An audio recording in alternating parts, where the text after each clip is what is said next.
Hi, in this video I will give an overview of mathematics, how you can implement different kind of mathematics in MATLAB, and I will give some examples. So mathematics with MATLAB. MATLAB has powerful tool and functions for mathematical calculations.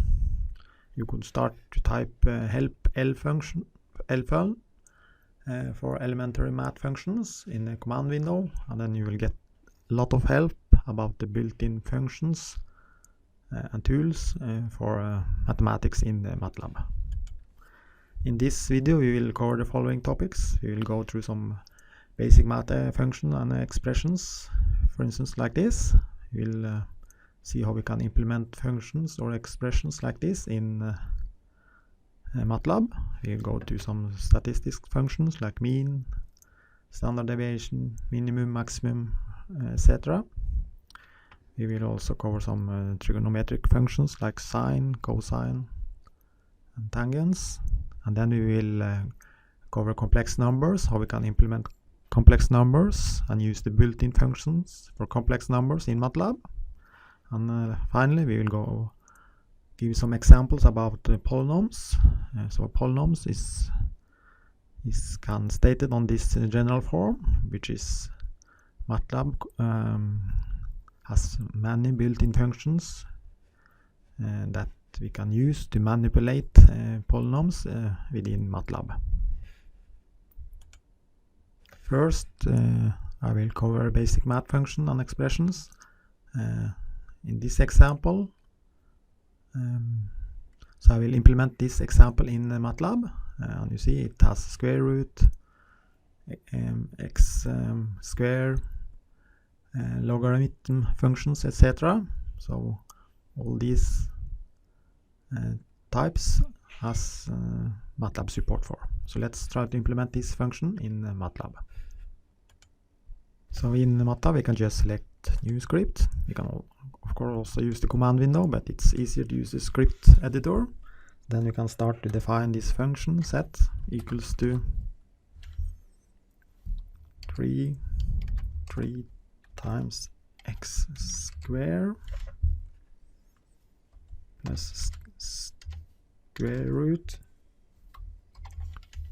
x square plus y square plus x. Then this log function like this. And now we have implemented the function, and then you see it has two unknown variables, x and y. So we need to define those variables first. So x, you can just set x in this example, x equals to 2, and then y equals to 2 as well, like this. And then by running this script, we click run, and first time you just need to save it.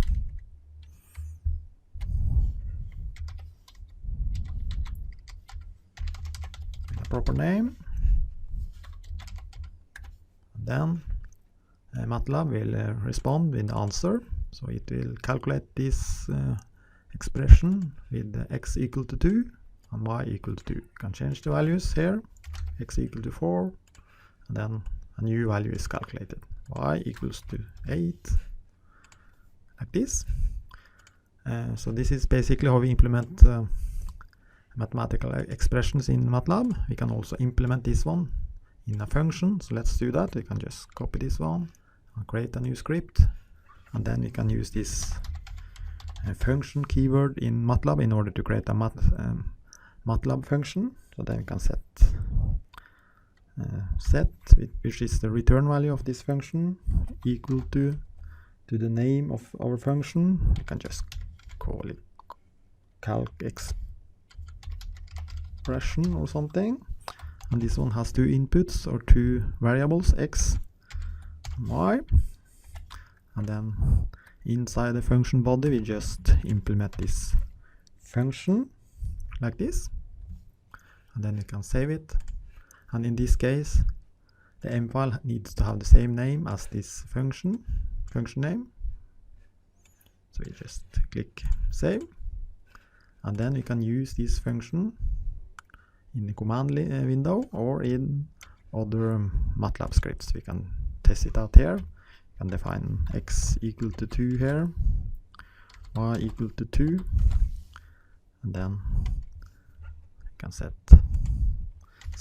equal to the name of the function with x and y as input variables, and then you can click enter, and then you see MATLAB is calculating the answer for us. So this is two different ways we can implement this kind of expression. We can just do it like this in a script, or we can create a MATLAB function like this, and then we can call or execute the function in the command window like this.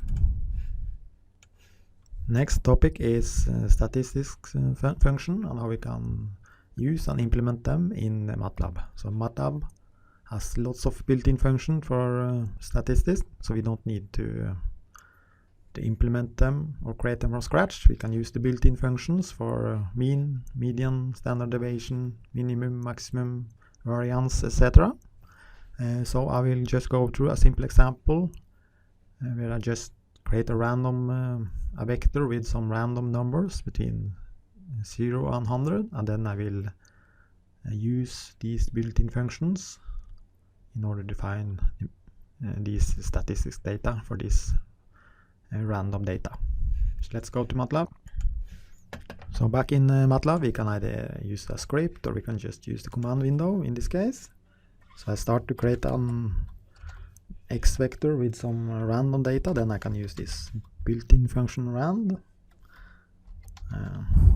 So I want to have 10 elements in this vector, and since this rand gives a number between 0 and 1, I just multiply it with 100 like this, and then you see you get these values. Each of them is between 0 and 100, and then we will use some of the built-in statistics function in order to find the mean, standard deviation, etc. So let's start with mean. Then you can just use the mean function as x with x as an input, and then MATLAB find the mean of this data set. Next, standard deviation like this. You can find the median.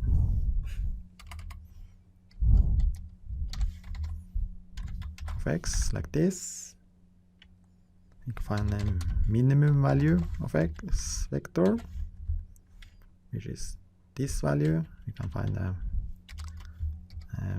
maximum value, which is this value. We can also find the variance using this var function. So the variance of x is like this. So as you see, MATLAB has a lot of built-in functions for that you can use to find the statistics data. Next topic is trigonometric functions, and we will cover these basic trigonometric functions and see how we can implement them in MATLAB. So we have sine, cosine, and tangent. So let's see how we can implement these functions in MATLAB. So back in MATLAB we can just define x equal to 2 or something, and then we can use this built-in trigonometric function to find sine of x like this, cosine of x like this, and tangent of x like this. Wait, sorry, like this. So this is basically how you use these built-in trigonometric functions. We can also define a vector, let's say from 0 to 2 pi in this case, and then we can use these built-in functions like this. Then you will find the sign for all these values. We can also plot it. So plot x comma sine of x like this, and then we will get a nice plot of, in this case it was not so nice because we need to define this x vector with the more data points. We can do like this in order to have more data points, and then we can plot it once more, and then we will get this nice sine plot. Do the same with cosine, like this. And you can also plot them in the same plot. You can now x sine of x, and then you can have x cosine of x in the same plot. Then it becomes like this. So you have sine and you have cosine in the same plot. So this is how you can use these basic trigonometric functions in MATLAB. So these built-in trigonometric functions uses radians as a unit. So in this case we want to make some functions of our own that convert from radians to degrees and from degrees to radians using these simple formulas. So you can find the degrees if we have the value in radians using this formula, and if we have the value in degrees we can convert it to radians using this formula. So let's create these two functions in MATLAB and test them. So in MATLAB we just create a new script, and then we start using this function keyword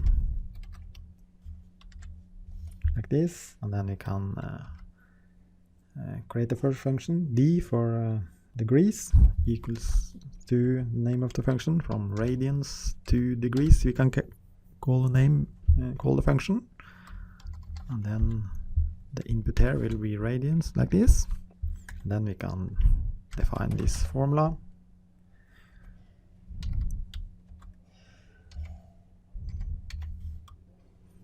Divided by pi like this. So this is the first function. I convert from radians to degrees. You can just save it, and the end file needs to have the same name as the function. This is the first function, and then you can just click plus in order to create the second function. So we use the function keyword, function, and then in this case r equals to degrees to radians, and then the input will be degrees, and then you just inside the function body define this formula, d multiply with pi divided by 180 like this. So this is our second function. So we save it with this name, and then we have these two functions, and then we can test them in the command window like this. So you start using this r2d function, and then the input could be 2 multiplied with pi, so 2 pi, and now we should get the answer 360. Yeah, so you see the function works as expected. And then we can try the other function, d2r. Let's have 180 degrees as an input, and then now we should get pi as the answer. And you see we got the correct answer in this case as well. In the next example, assume you have this right triangle like this with the angle A, B, and C, and then we have A, B, and C here, and then we want to create a function in MATLAB that finds the angle A in degrees based on inputs. So either we can assume we know A and C, and then we want to find this angle, and then, or if we assume we know B and C, or A and B. So let's create a function that has this as an input, and then we can calculate A. You can also use our previous function we made, this radians to degrees function, in order to make sure that the output of our new function is in degrees and not in radians. So let's see how we can create this function in MATLAB. But first, we need to know that these formulas, so sine of A is equal to A divided by C, and then the answer is A is equal to arcsine of A divided by C, and the corresponding for the other ones. And we also need to know this theorem like this. So we need to use these formulas in our new MATLAB function. So let's just create a new script in MATLAB, and then we can use this function keyword, function. And that's the return value. A name of a function, we can just call it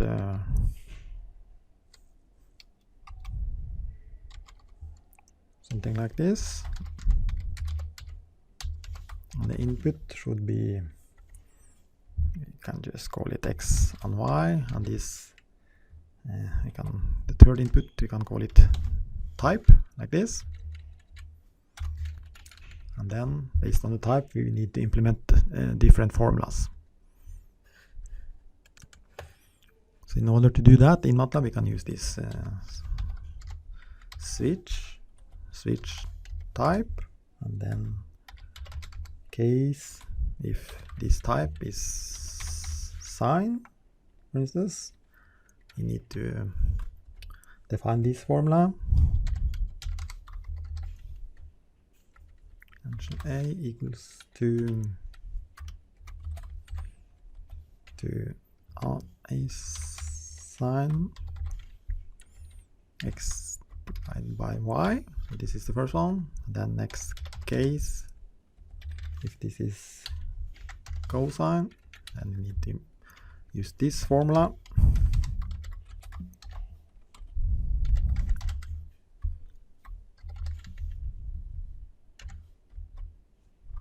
Like this. I can just put a semicolon here as well. And the third option, case, if this type is of type tangent, then we need to use the following formula.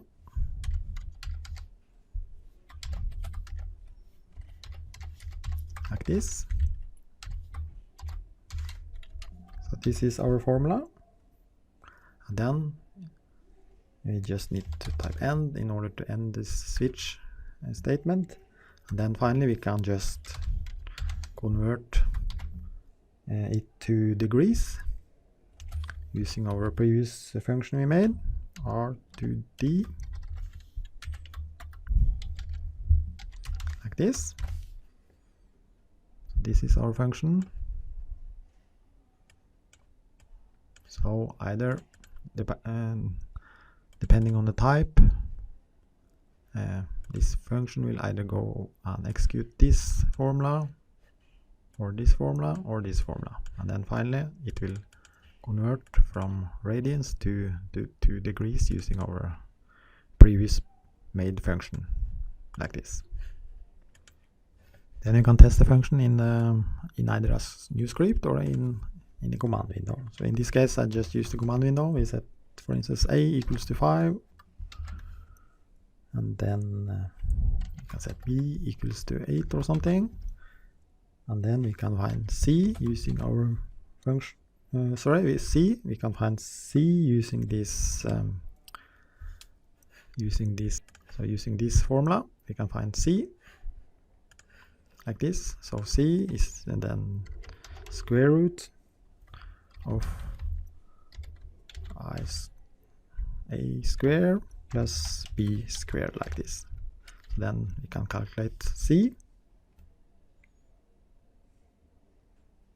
Then we can use our function right triangle, like this, a comma c, and then in this case it's sine as an input type, like this, and then just click enter, spelling mistake. Oh, sorry, I haven't saved the function yet. So I just click save here to save it, like this, and then we can try once more. Yeah, 3, another spelling mistake like this. Yeah, yes, so we just use it like this is the name of the function, and then AC, and then input type is sign, and then we just click enter, and then MATLAB finds the answer for us using our functions we made from scratch. Let's try another example. We could use B, C as an input, and then we change this to cosine like this, and then we find this answer using MATLAB. And finally we can use input A and B, and then use the third option like this, and then click enter, and then we find the answer here. So you see, we get the same answer in all cases.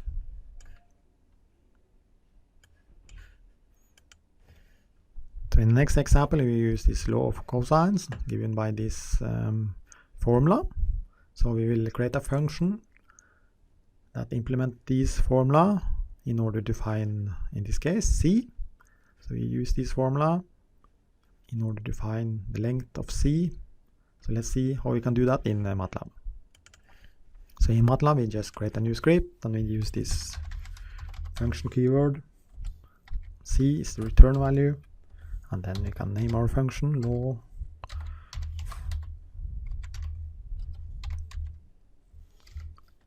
like this, and the input argument should be A, B, and C, and then we just define this formula according to this. Then we have C equals to square root I square plus B square minus 2 times A times B times like this. Yeah, so this is the format here. I use uppercase C like this. So we have A, length A and B, and then we have the initial C, and then we want to find length lowercase c using this formula. So you just save the name of the function, save the function with the same name, and then we can use the command window to test it. We can just define some values. 2, A equals to 2, B equals to 3, and then we have upper C equals to pi, for instance, like this, and then we can use our function law like this, and the input then is A, B, and upper C. Then click just enter. Then as you see, MATLAB has calculated the answer using this formula. So the next topic is complex numbers, how we can implement and use the built-in functions for complex numbers in MATLAB. So first, some general information about complex number. A complex number is defined like this. So set is the complex number equals to A plus either IB or JB, where I or J is defined like this, the square root of -1. So then we can draw a complex number in the imaginary plane like this. So A is called the real part of the complex number, and B is called the imaginary part of the complex number. We can also define the imaginary numbers as as like this in polar form,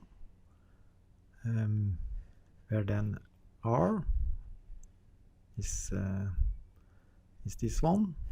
Can define the square root of a square and b plus b square like this, and then you can find the angle theta using this formula.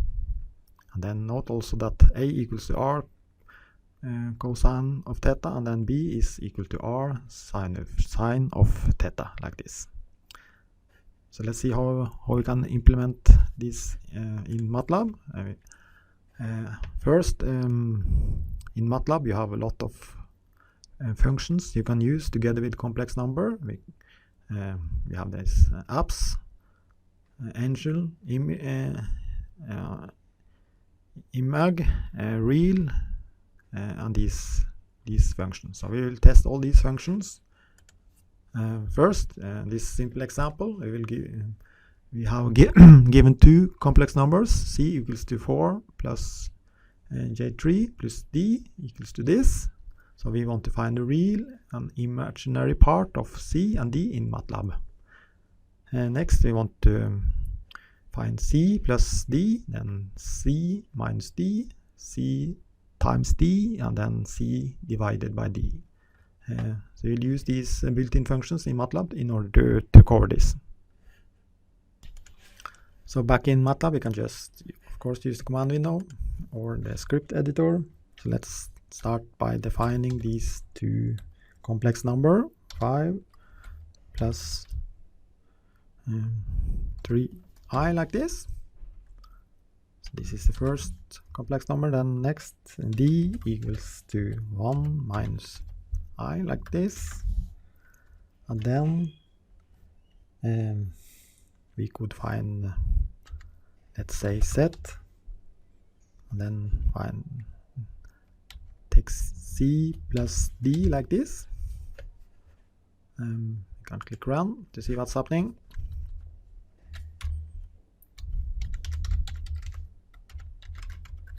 And then you see we can, since MATLAB has built-in support for complex number, we can just use plus directly in order to add two complex numbers, c and d, and then we find a new complex number, set in this case.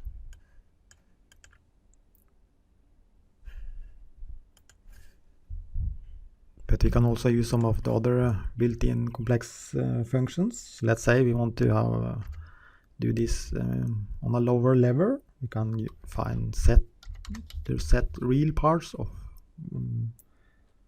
equals to real c. So then real is a built-in functions we can use on complex number plus real d. And then we find this part. Of course, it's the same as this one. And then we can find the imaginary part of set like this, using equal to using this imag function c plus imag of d like this. And then we can execute the script, and then you find 2. It should be the same as we got here. So here we just, since MATLAB has built-in support for complex number, we can just use plus, and then MATLAB will find this answer. Or we can do like this. So in this case, we find this real part using these built-in real functions in MATLAB. And we can use these imag functions in order to find this imaginary part of the complex number like this. MATLAB has also built-in functions if you want to find the length, this r, or the angle theta. So let's see how we can do that. And then you can just find r equals to, then you can use this built-in function of set like this, and then if you can find this theta equals to, using this angel function with the input set like this, and then you find the r and the angel theta like this.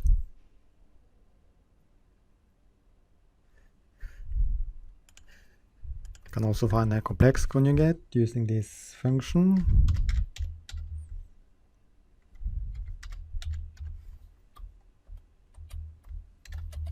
This con function, conjug, and set as an input,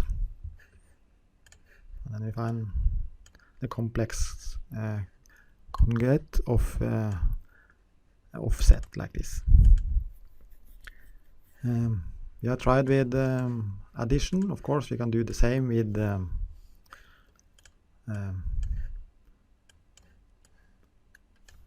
minus, multiply, etc. So we can try with the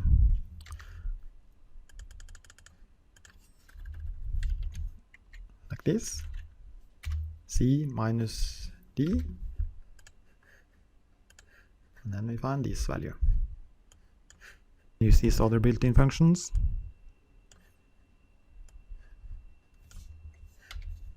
to do the same,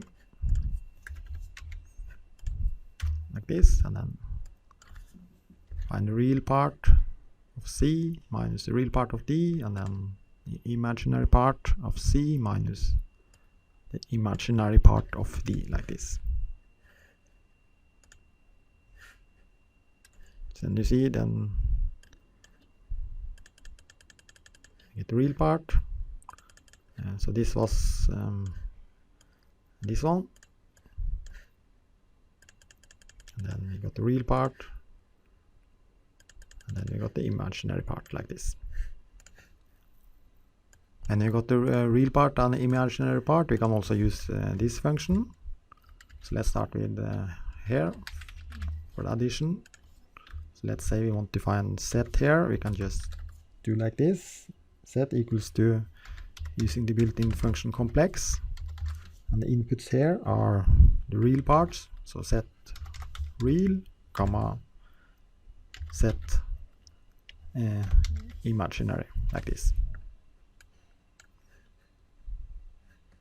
And you can do the same for the other one.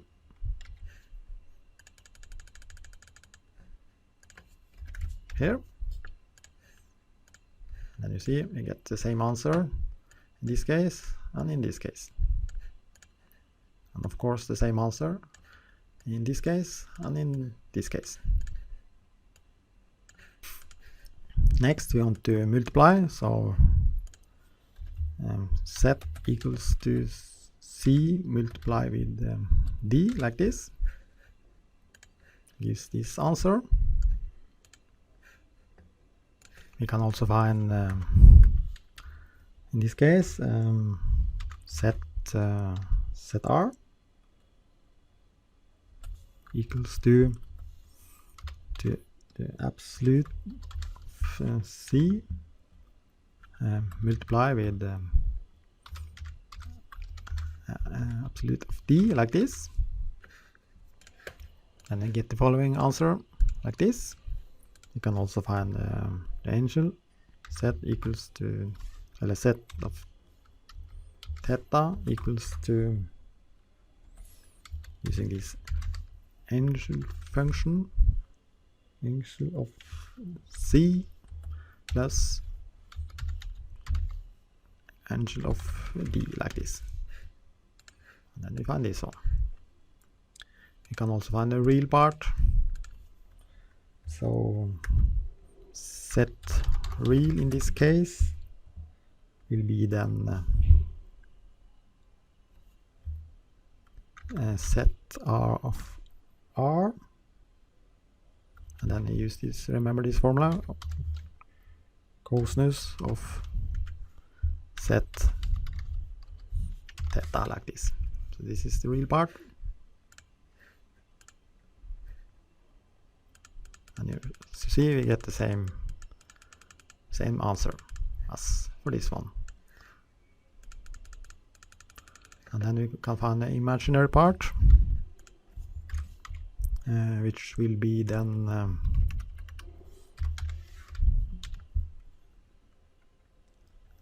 set r multiply with the sign of this set theta, like this. So this will be the imaginary part of this one, which we find here.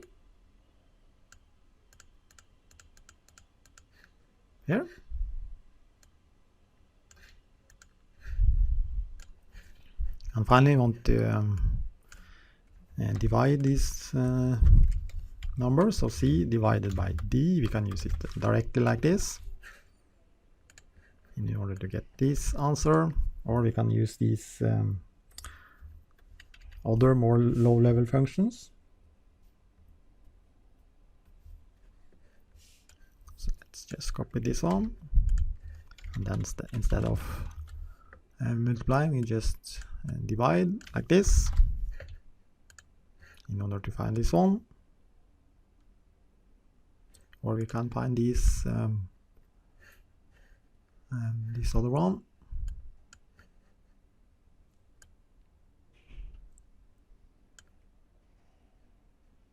This theta.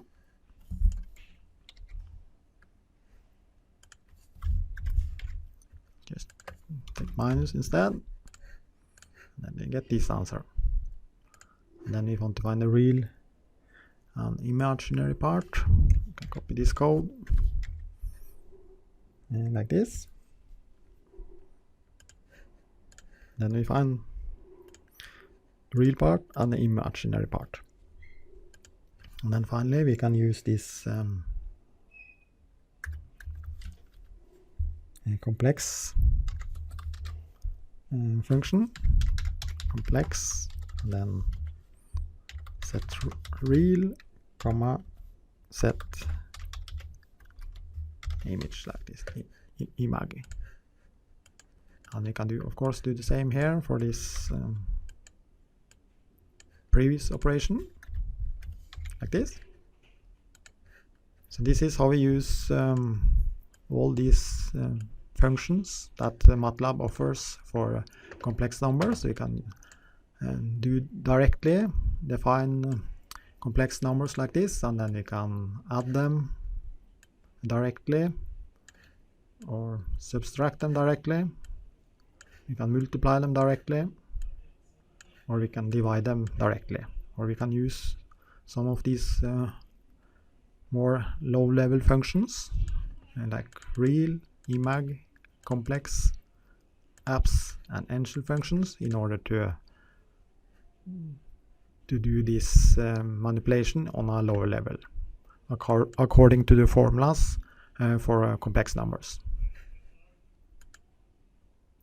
In the next example, we will find the complex roots of a second order equation like this. So you'll find the roots of this equation, which is just set it equal to 0, and then we can solve this equation in order to find the roots. Depending on the values for A, B, and C, sometimes the result will be complex numbers. So let's see how we can do that in MATLAB.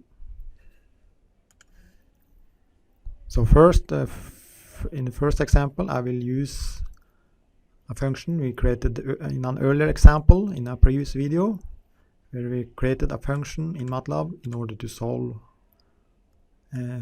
any second order equation like this. So this is the function, and then you can use this function. You can just define values for A and B and then C. Just find some proper values like this, and then you can use this function like this with the input arguments A, B, and C, and then click enter, and then you see using these values for A, B, and C, we will get these complex roots like this. So you see, MATLAB handles automatically complex numbers.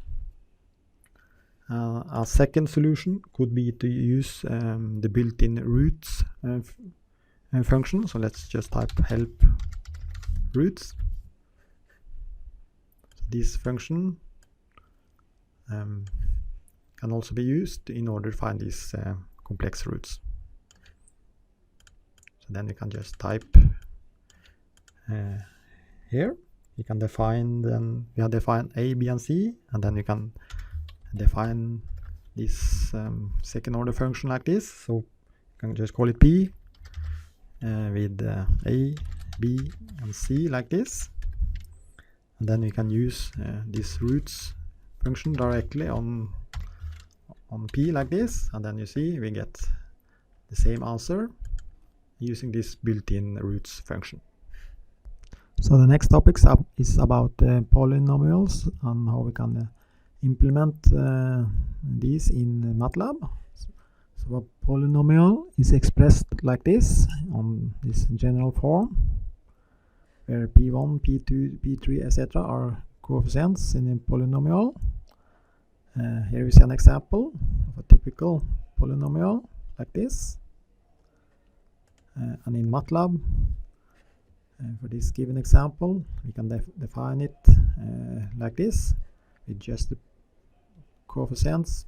So here, 5.45 is the first one, 3, since it's x in 3, there is no x in 3, so this is 0, and then 3.2, and then 8, and then last 5.6 like this. This is how we define it in MATLAB, and you can do lots of calculations on polynomials in MATLAB with lots of built-in functions like com, roots, decom, polyval, polyint, polydir, and polyfit, etc. So we will go through this example in MATLAB. So assume we have this polynomial, and then we will define this polynomial in MATLAB, and then we will find the roots, setting the polynomial p of x equal to 0, and then we will also find the value where x equals to 2. So let's define this polynomial in MATLAB and try some of the built-in functions. So we start to define p equals to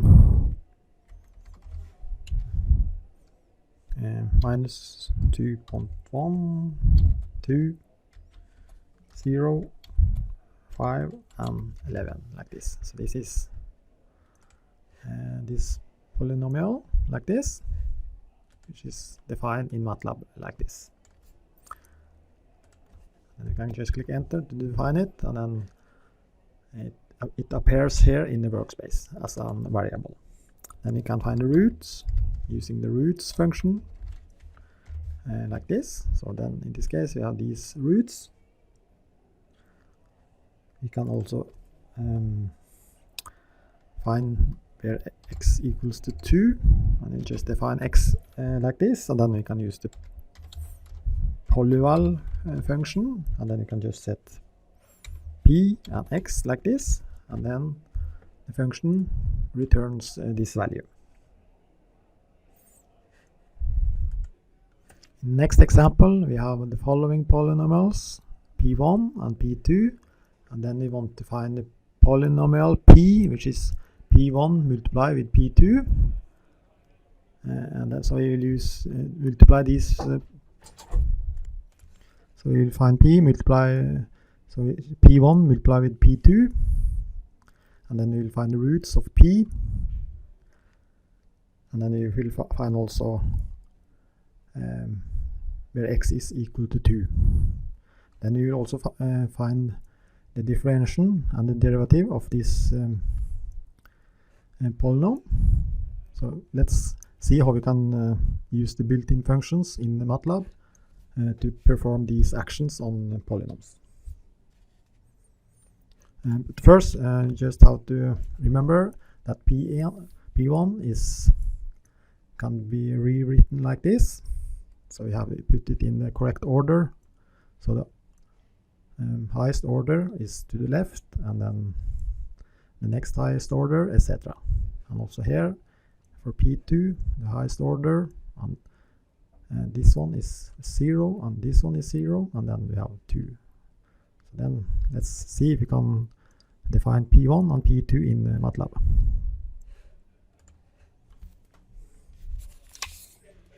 We start to define P1.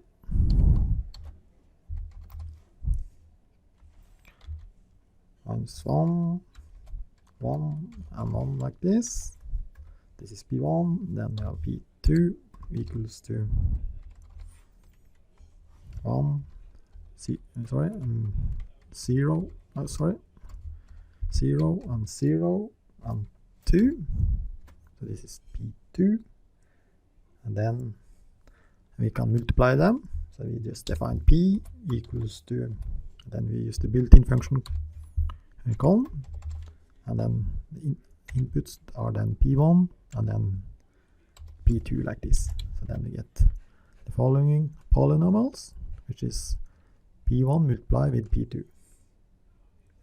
Then you can also find where x equals to 2, and then use this polyval function, and then P comma x like this. So then MATLAB responds with this answer. Next example is polynomial fitting.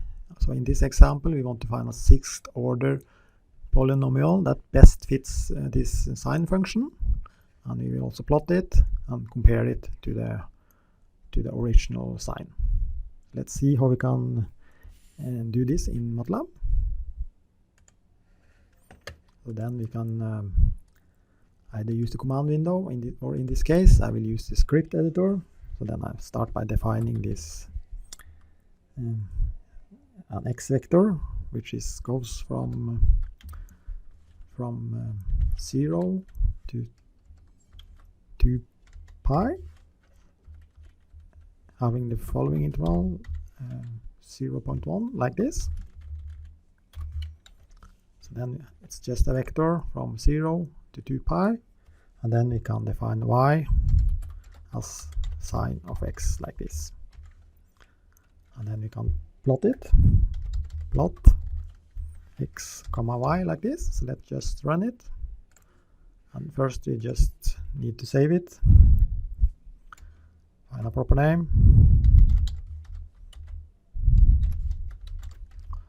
like this, and then you see we plot the sine, and now we want to find a 6th order polynomial